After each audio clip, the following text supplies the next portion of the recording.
행복한 안식일입니다. 어떻게 지난 한 주일 동안 행복하셨습니까? 분주한 시간 가운데서도 정말 하루도 빠지지 않고 이전을 방문해 주신 우리 모든 VIP 분들에게 감사드립니다. 또한 바쁜 시간 가운데서도 교회에 또 여러 사역들을 나누어 맡으시고 함께 수고해 주신 분들 감사드립니다. 여러분, 옷깃만 스쳐도 뭐라 그래요? 그렇죠. 옷깃만 스쳐도 인연이라 그러는데 우리가 며칠을 만났어요? 5일을 만났어요.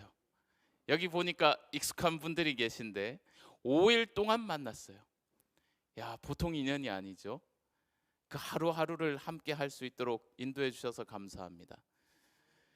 여러분, 이 집회가 언제부터 계획이 됐을까요? 계획이 언제부터 됐을까요? 이미 올해가 시작될 때부터 계획이 됐겠죠. 이 집회가 계획이 되고 기도하고 각자의 자리에서 그렇게 수고해 주신 분들이 있어요. 저는 박수를 이미 많이 받아서 너무 감사드리고요. 이번 집회를 위해서 수고하신 한 분 한 분께 우리가 좀 감사의 마음을 전하면 좋을 것 같습니다. 특별히 이 전체적인 일들을 감독하고 이끌어 주신 우리 우경동 목사님, 담임 목사님 뒤에 계신데요. 우리 큰 박수로 감사의 마음을 전해주시면 좋겠습니다. 또 이 일에 수고하신 우리 장로님, 집사님들 있습니다. 그 시작부터 이미 오래전에 우리 VIP 구도자들을 한 분 한 분 만나시고 사랑의 봉사를 실천하셨죠. 그리고 여러분들 한 분 한 분이 건강하고 더 행복한 삶을 살아갈 수 있도록 끊임없이 기도하고 헌신해 주셨습니다. 그리고 오늘 집회가 가능할 수 있도록 말이에요. 여러 부분에서 어떤 분은 앞에서 사회를 보시고, 어떤 분은 차량 봉사를 하시고, 어떤 분은 안내를 하시고, 어떤 분은 방송실에서 봉사하시고, 어떤 분은 경찬을 이끌어 주시고, 어떤 분은 특송을 준비해 주시고, 그 모든 성도들이 함께 협력해서 이 집회를 이끌어 오신 것입니다. 거기에 저는 뭘 하나 탁 얹었어요? 숟가락을 하나 탁 얹었어요. 근데 저만 박수를 받았어. 이 수고해 주신 모든 분들에게 박수를 좀 쳐주시겠습니까? 네. 제가 지난 화요일에 기대와 떨림을 가지고 이 교회에 왔는데, 이 공간 안에서 여러분과 함께하는 시간이 저한테는 정말 행복한 시간이었습니다. 정말 오래도록 기억에 남을 하나님의 사랑을 마음껏 나누고 또 전할 수 있어서 참 기쁜 시간이었습니다. 우리가 박수를 여러 사람들에게 돌렸지만 이 모든 집회 가운데 하나님께서 함께 해주셔서 감사드립니다. 우리 하나님께 영광의 박수를 좀 돌려드리면 좋겠습니다. 네. 어떤 인간의 말이 사람의 마음을 움직일 수 있을까요? 어떤 능력이 말이에요, 사람의 마음을 변하고 그 삶을 바꿀 수 있을까요? 그런데 한 사람의 삶이 변했다면 그 가운데에 하나님께서 역사하고 계신 것이죠. 앞으로 전도회가 다 마쳐도 우리가 하나님 안에서 계속해서 교제할 수 있었으면 좋겠습니다. 여기 오늘 방문하신 손님들 한 분 한 분이 이 발걸음이 처음, 이제 첫 시작이라고 생각하시고, 오늘 끝을 얘기하지만 끝은 또 다른 시작이니까 그 시작에 계속해서 함께 해주시면 알파시티에 있는 우리 성도님들의 마음이 기쁠까요? 별로 안 기쁜 것 같네. 여러분, 기쁘겠습니까? 네. 그 감사의 마음과 또 사랑의 마음을 담아서 여기 있는 새롭게 교회를 방문하신 한 분 한 분의 발걸음이 끊임없이 이어지고 저 하늘까지 연결되어지기를 주님의 이름으로 축복해 드립니다. 복음의 진수는 회복이라 그랬어요. 주님께서 이제 시작한 여러분의 마음속에 끊임없이 역사하셔서 여러분의 삶을 아름답게 빚어 가실 것입니다. 이제 시작했는데 작품이 언제까지? 주님 오시는 그날까지 완성되어질 수 있도록 끊임없이 주님께로 향하는 그 발걸음이 멈추지 않게 되기를 간절히 소망합니다. 그 바람을 가지고 오늘 5번째 시간을 열어보겠습니다. 한 그림이 보입니까? 렘브란트의 작품인데요, 여기 이렇게 보면 전체적인 배경이 어때요? 어두컴컴하죠? 전체적인 배경이 어두컴컴한데 앞에 뭐가 하나 켜져 있어요? 촛불이 하나 켜져 있는데 이게 제법 탄지 오래됐나 봐. 그러니까 촛불이 원래는 길어야 되는데 잘 보이지 않을 만큼 짧게 지금 타고 있습니다. 그리고 타고 있는 촛불의 주변이 살짝 환한데 그 모습을 바라보면, 유심히 바라보면 거기에 저울도 있어요. 거기에 금화도 있습니다. 그리고 주변을 보면 뭔가 보석 같은 귀중한 물품이 들었을 만한 두툼한 가방, 주머니도 하나 보여요. 그리고 양옆으로 보면 잔뜩 서류들이 막 쌓여 있지 않습니까? 근데 막 얼마나 쳐다봤는지 이 서류가 상당히 낡아 보이죠. 거기에는 뭐 여러 가지 재산 목록이 들어있는 장부가 있는지 모르겠습니다.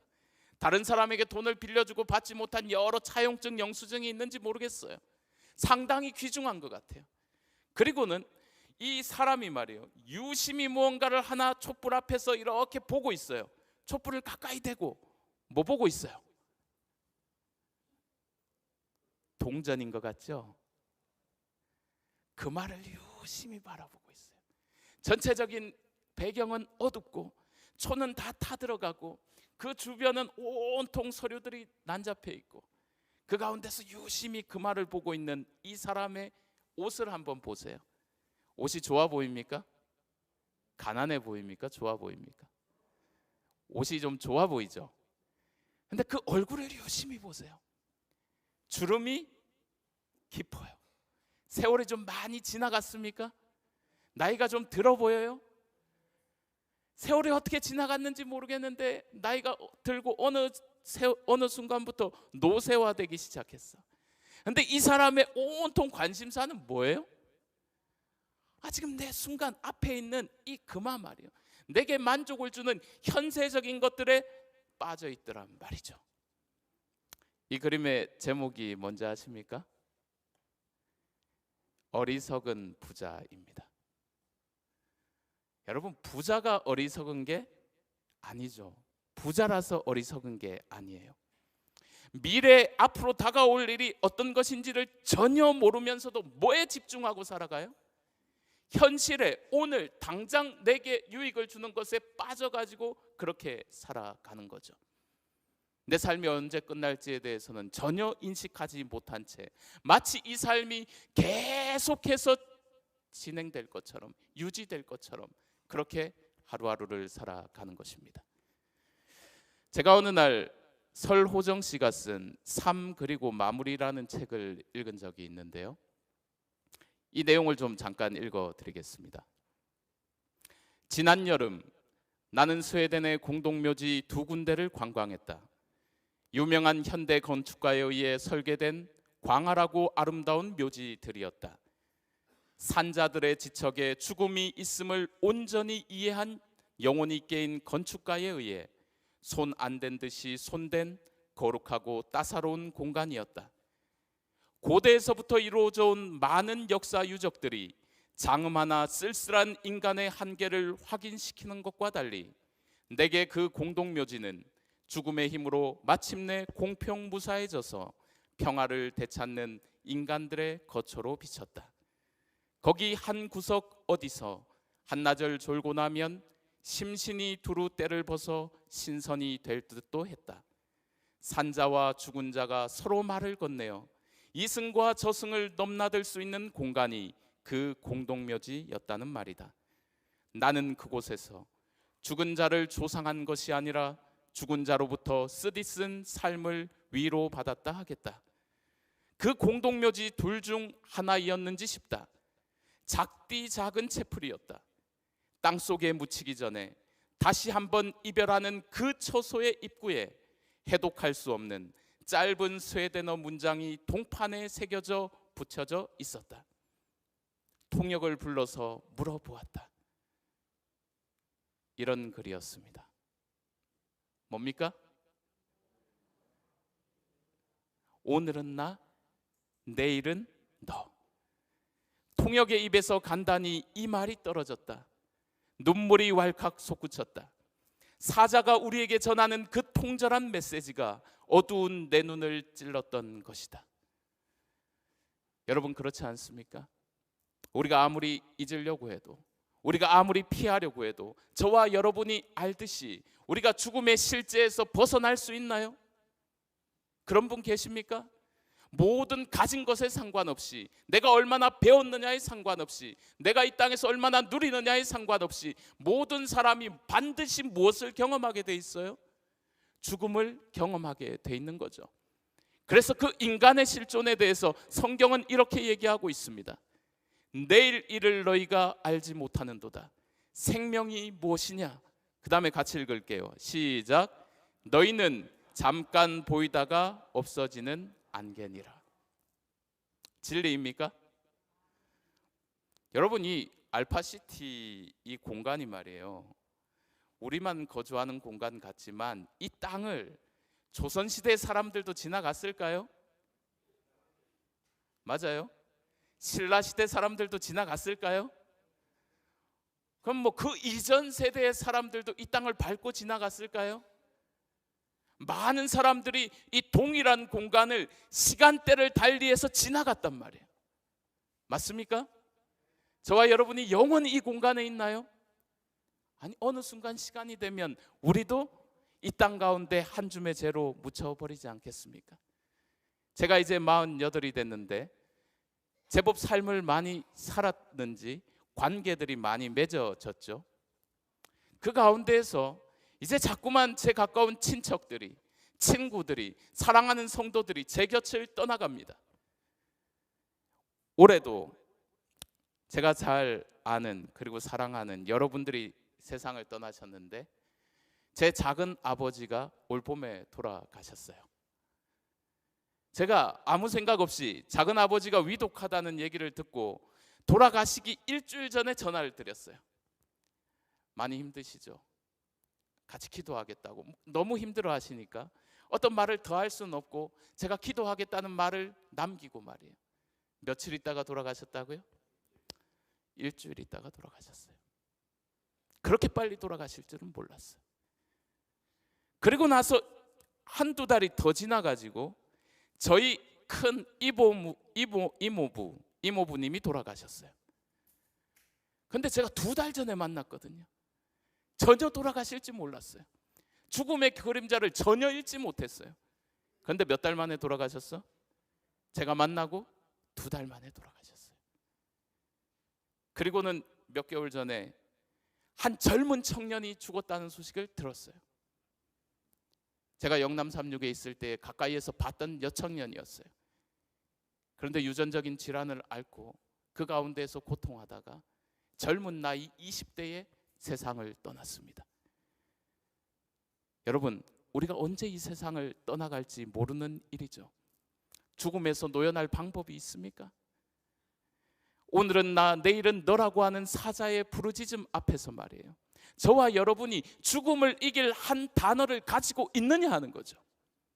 죽음이 언제나 내 앞에 있는데 언제 닥칠지, 오늘 설교의 말씀을 듣고 나가다가 사고가 날지, 무슨 일이 일어날지 나는 전혀 알 수 없는 상황 가운데에서 우리가 정말 하루하루 삶 가운데서 고민하고 정말 깊이 생각해야 될 단어가 있다면 나는 죽음을 이길 한 단어를 가지고 있느냐 하는 것입니다. 요한복음 11장의 밭으로 한번 나아가면 거기에 이스라엘 예루살렘 곁에 베단이라고 하는 곳이 있는데 거기에 3 남매가 살고 있었어요. 오빠의 이름은 나사로, 그리고 여동생들의 이름은 마르다와 마리아입니다. 이 3 남매가 살고 있었는데 그들은 예수님께서 복음을 전할 때의 그 초기부터 예수님의 말씀을 받아들이고 믿었던 사람이에요. 예수님과 좋은 관계를 유지하고 있어서 예수님이 평소에 지치고 힘겨울 때마다 가끔씩 이 가정에 방문해서 위로를 받고 도움을 받았던 그런 다정다감했던 가정이었습니다. 예수님께서 힘들고 지쳤을 때마다 든든하게 위로하고 지지해 주던 이 가정에 어느 날 문제가 생겼어요. 예수님께 한 소식이 들려왔는데 사랑하는 나의 친구 나사로가 뭐가 들었다는 거예요? 병이 들었다는 거예요. 누이를 통해서 소식이 들려왔습니다. 나의 오빠 나사로가 죽게 되었으니 속히 와달라는 것이었어요. 그리고는 이제 나사로가 고통 가운데서 신음하고 있습니다. 생명이 경각간에 달려 있습니다. 마르다가 나사로의 손을 붙듭니다. 오빠, 조금만 기다리라고. 내가 누구를 보냈으니? 내가 사람을 보내서 예수님께 빨리 와달라고 얘기했으니 조금만 기다리라고. 예수님이 오시면 오빠의 병을 어떻게 해줄 거라고? 치료하고 회복시켜 줄 거라고. 오빠 얼마 전에 회당장 야이로의 딸 예수님께서 고쳐주시는 거 봤지? 예수님이 오시면 오빠의 병도 분명히 나을 수 있도록 도와주실 거라고. 우리 조금만 참아보자고, 기다려보자고, 그렇게 힘을 낸 거죠. 그런데 예수님께서 말이에요, 그 다급한 전가를 받고도 속히 갈 수가 없었어요. 지체하고 있는 며칠 사이에 누가 죽었습니까? 그처럼 사랑하는 오빠가 사랑과 기대 가운데서 꼭 회복되기를 바랬는데 사망의 창을 맞고 쓰러져서 죽은 것입니다. 여러분, 사랑하는 가족을 이렇게 떠나보내면 어떤 느낌일까요? 여러분, 그런 경험 있으십니까? 사랑하는 가족이 내 눈앞에서 그렇게 생명을 다하고 떠나보내는 그 경험, 우리 이 시간 잠깐 영상을 좀 보도록 하겠습니다. 축하드립니다, 성원혜님. 축하드립니다. 너무 예뻐요. 송은혜 씨의 46번째 생일 파티가 열렸습니다. 사랑하는 송은혜님, 생신 축하합니다.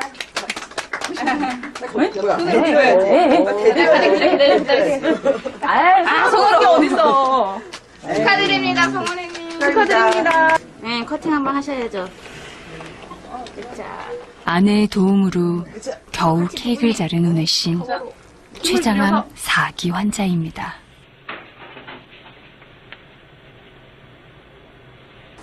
산행과 운동을 좋아하던 참 건강한 남편이었습니다.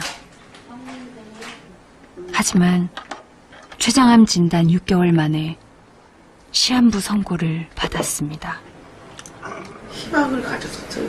췌장과 복부의 복부 내막이 같이 뭉쳐가고 이 암덩어리가 췌장이 어떤 건지 구분이 안 된다. 남은 기간은 얼마인지도 몰라요. 저희도 어느 순간에 보니까 지금 이 병실에 있으면서 한 사람씩 한 사람 떠나서 보잖아요. 그러니까 전 더 점점 두렵더라고요. 그게 살이 이렇게 많이 넣고 발이 차. 아내가 걱정할까 극심한 통증에도 신음소리 한 번 내지 않는 은혜 씨. 둘째 딸 혜연이가 왔습니다.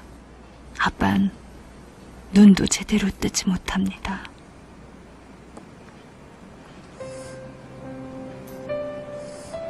우는 딸아이의 손을 잡아주는 것밖에 할 수 있는 게 없습니다.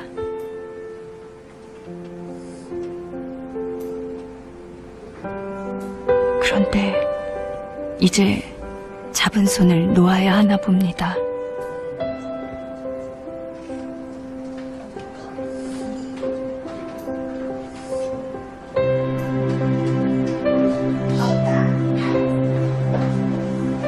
이별을 받아들일 준비의 시간이 있었기에 삶과 죽음의 경계에 선 그는 더없이 편안해 보입니다.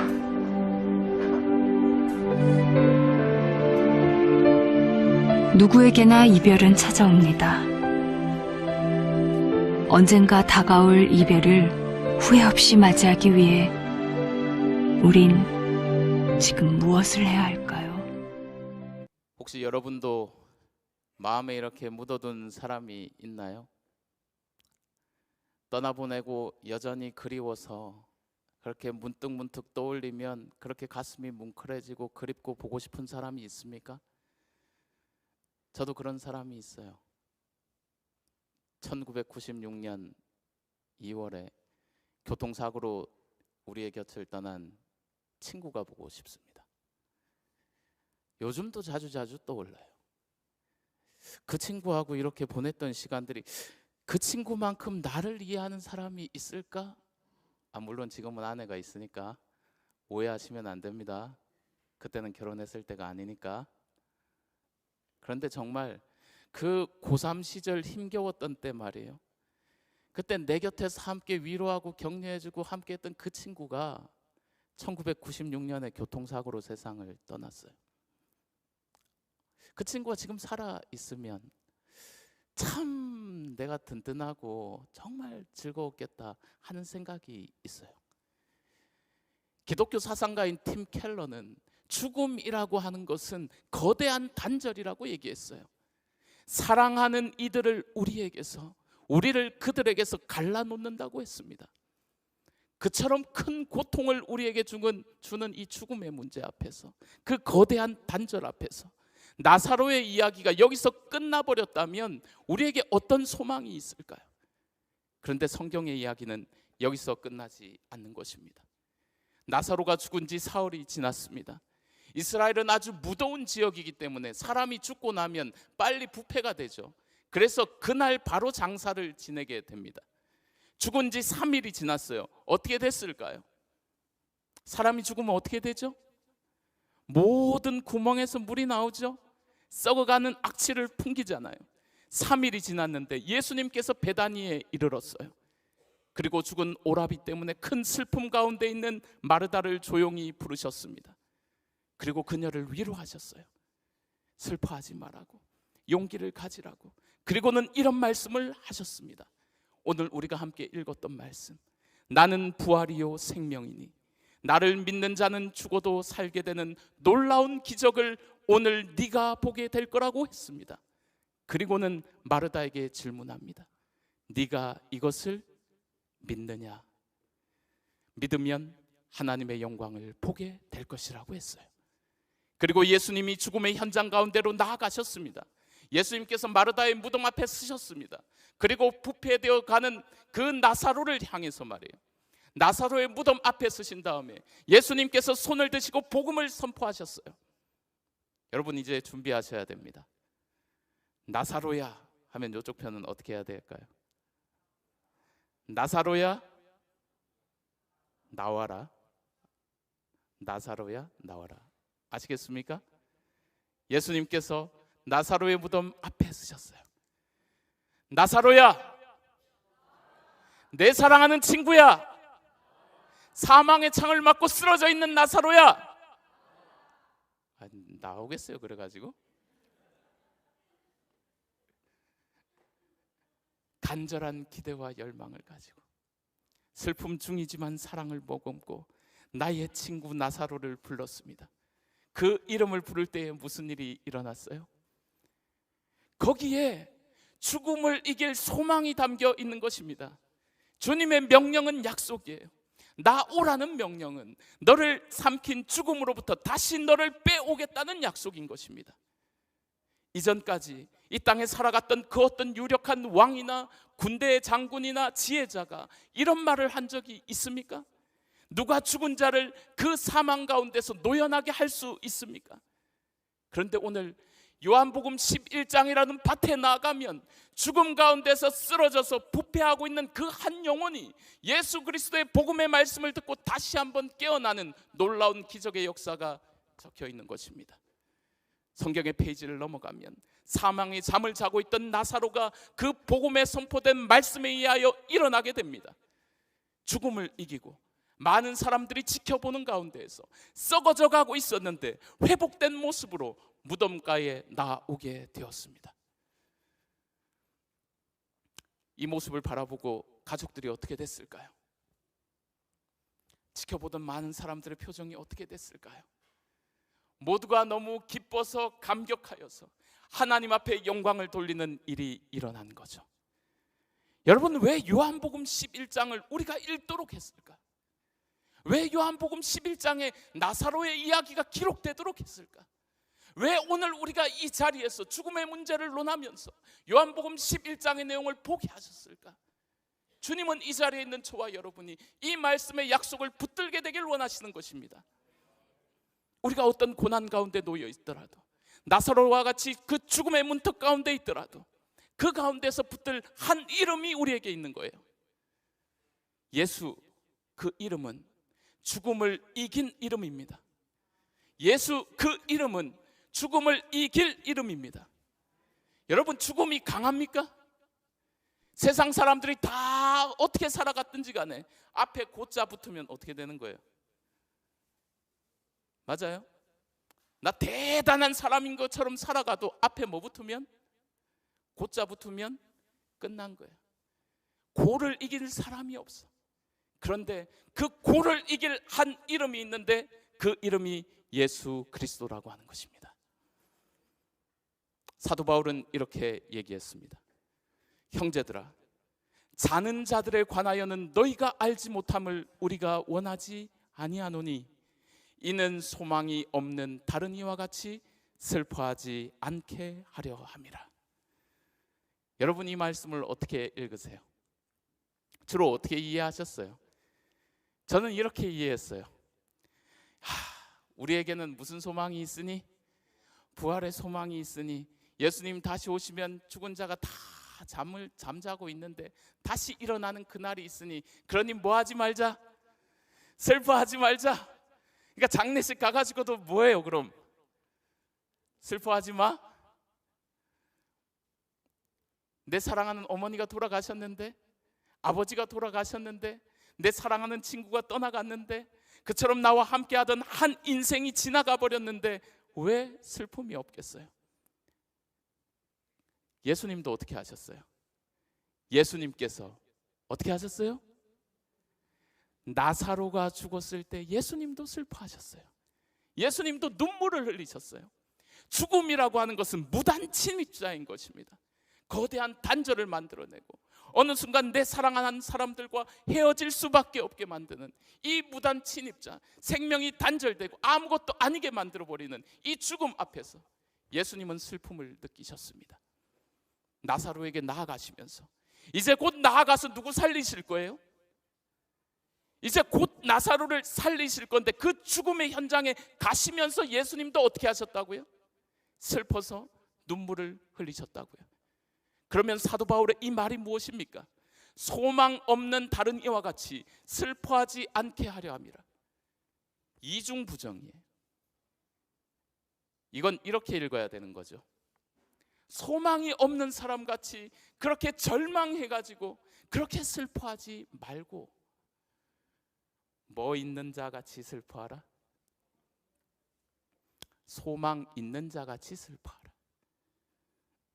슬픈 일이잖아요. 여기 있는 내 사랑하는 한 분 한 분이 이 세상을 떠나간다는 건 너무 가슴 아픈 일이잖아요. 그렇지만 그 슬픔이 너무나 크지만 이 슬픔은 무엇을 머금고 있는 슬픔이에요? 소망을 머금고 있는 슬픔이에요. 우리 주님께서 십자가 가운데에서 우리의 모든 죄짐을 다 지고 가셨습니다. 사망의 짐도 다 지고 가셨습니다. 우리가 주님 오시는 그날 내가 그분을 믿고 살아간다면 우리에게 다시 한번 부활의 사건을 통하여서 우리에게 영원한 생명을 선물해 주실 것입니다. 그 말씀을 믿고 소망 가운데에서 이 시간을 슬프지만 견뎌 나가라는 메시지인 것입니다.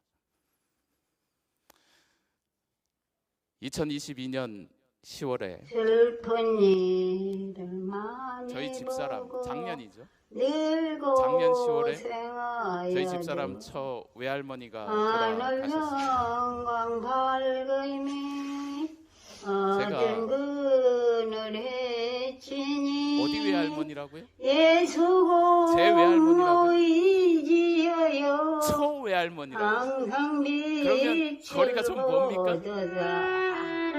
그렇잖아요. 보통의 집에서 처 외할머니가 돌아가셨어요. 손주 사이가 슬플까요? 전 많이 슬펐어요. 왜냐하면 이 할머니가 정이 많으셨습니다. 이 손주들 사랑이 지극하셔가지고 서산에 사셨는데 발발이 농사 지으면 말이에요. 그것들 자식들 다 나눠주면서 누구까지 챙겨? 전 경상도에 살고 이분은 어디에 살고? 서산에 살고. 그런데도 그 손주 사위까지 챙겨가면서 먹을 걸 바리바리 싸서 보내셨단 말이에요. 그러니 그 사랑이 저한테 좀 많이 느껴졌을까요? 서산이 어딥니까? 근데 제가 목사 안수 받을 때 말이에요, 그 먼 거리에서 저는 저 안수 받을 때에 저희 처 외할머니가 오셨는지 몰랐어요. 그리고 오랜 시간이 지난 다음에 제 안수식 사진을 보는데 거기에 처 외할머니가 오셨다. 나중에 얼마나 감사했는지 모르겠습니다. 그 할머니가 돌아가셨다는 얘기를 듣고 장례식장으로 갔는데 얼마나 눈물이 나는지. 이 가족이 참 특별한 가족이라 저희는 한 번도 이런 경험을 해본 적이 없는데, 가족이 이렇게 모이면 말이에요, 마당에 장작불을 피워놓고 말이에요, 앰프 마이크 설치해가지고 연주도 하고 노래도 부르고 깔깔깔 웃으면서 온 가족이 그렇게 화합이 잘 되는 가정이었어요. 그 외할머니가 사랑이 지극하시니까 자녀들도 어떻게 해요? 그 사랑 속에서 함께 모이는 것이 좋았어요. 그 부모가 그렇게 모이는 것이 좋으니까 손자 손녀들도 잘 왔을까요? 손자 손녀들도 함께 모여가지고 그렇게 서로를 격려하면서 위로하면서 함께 즐기면서 그렇게 보냈습니다. 여러분 혹시 친인척 단톡방이 있나요? 그런 거 있어요? 친인척 단톡방에 저 할아버지 할머니부터 해가지고 막 손주까지 다 들어있나요? 이 집이 그런 집. 그러니까 서로 함께 사진을 나누고 소식을 전하고 큰일이 있으면 함께 가서 도와주고. 특별히 저희 집사람은 어릴 때 부모님이 힘든 일들이 있어가지고 이 서산에 내려가서 할머니 손에 살아야 할 때가 있었습니다. 그래서 또 할머니에 대한 사랑이 깊어지고 있어요. 할머니가 돌아가셨다는 얘기를 듣고 나서 그 다음에 장례식을 다녀온 다음에, 그리고는 돌아오자마자 훌쩍훌쩍거리면서 뭔가를 만들고 있었어요. 그게 뭐였어요? 이 영상이었어요. 단톡방에서 사진 하나하나를 모아가면서 할머니가 지금은 떠나 있지만 무슨 날을 기대하면서 예수님께서 재림하실 때 다시 만날 그 할머니를 그리면서 이 영상을 만든 것입니다. 할머니가 돌아가셨을 때 저 마음대로 마음이 이렇게 여기 만나서 담겨있죠. 즐기고 웃고 저기 하다가 오늘 이제 제 처소로 돌아가겠다네. 날씨가 많이 불길하구나. 아버지 하나님 지나간 행에 보살펴 주신까. 글로 허비어두지 마시고 질거를 꿋꿋이 지켜주셔서 무사히 재직으로 돌아갈 수 있도록 지켜주시옵기만을 사랑이 극진하신 예수님의 귀하신 이름으로 간구드렸나이다. 우리 할머니 누구 믿고 돌아가셨어요? 돌아가신 그 순간은 너무 슬프죠. 근데 이 할머니가 소망을 품고 돌아가셨어요. 나는 부활이요 생명이니 나를 믿는 자는 죽어도 살겠고 무릇 살아서 나를 믿는 자는 영원히 죽지 아니하리라. 이것을 내가 믿느냐? 저희 할머니는 믿음 가운데 돌아가셨어요. 여러분, 제가 말씀을 준비하면서 이 마지막에 말이에요, 제가 여러분을, 물론 저는 이 교회 출석합니다. 조 자리에 앉아 있을 거예요. 그렇지만 언제 어떤 순간 가운데에서 여러분과 생을 달리할지 모르겠습니다. 그런데 그 어떤 순간을 만나더라도 이 약속의 복음이 있다면 우리에게 다시 만날 소망이 있지 않겠습니까? 여기 우리가 5일 동안 함께 하면서 하나님의 사랑을 나누었는데 그 사랑을 안고 그 가운데서 예수 그리스도를 믿고 하나님의 자녀로 살아가다가 죽음을 이기고 영원한 생명을 얻고 살아가시면 얼마나 좋을까요? 내 할머니를 떠나보내는 것이 너무 큰 슬픔이지만 무엇을 먹으면 슬픔이라고요? 소망을 먹으면 슬픔이라고요. 여기 있는 내 사랑하는 자녀들, 내 부모님들 떠나갈 수 있지만 우리가 여전히 내 마음속에 위로를 얻을 수 있는 것은 그분이 무엇을 품고 돌아가셨다고요? 예수 그리스도를 내 마음에 품고 돌아가셨으니 내게는 소망이 있는 것입니다. 오늘 저와 여러분 이제 말씀을 마무리하면서 고린도전서 15장 51에서 58절에 있는 말씀을 제가 읽도록 하겠습니다. 보라, 내가 너희에게 비밀을 말하노니 우리가 다 잠잘 것이 아니요 마지막 나팔의 순식간에 호련히 다 변화되리니 나팔 소리가 나매 죽은 자들이 썩지 아니할 것으로 다시 살아나고 우리도 변화되리라. 이 썩을 것이 반드시 썩지 아니할 것을 입겠고 이 죽을 것이 죽지 아니함을 입으리로다. 이 썩을 것이 썩지 아니함을 입고 이 죽을 것이 죽지 아니함을 입을 때에는 사망을 삼키고 이기리라고 기록된 말씀이 응하리라. 사망아, 너의 승리가 어디 있느냐? 사망아, 내가 쏘는 것이 어디 있느냐? 사망이 쏘는 것은 죄요, 죄의 권능은 율법이라.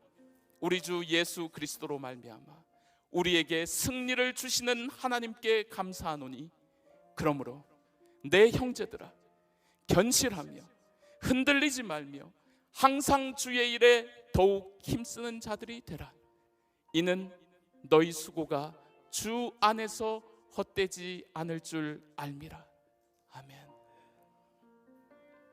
우리 주님 오시는 그날 우리가 영원토록 저 하늘에 함께 살아가야 되지 않겠습니까?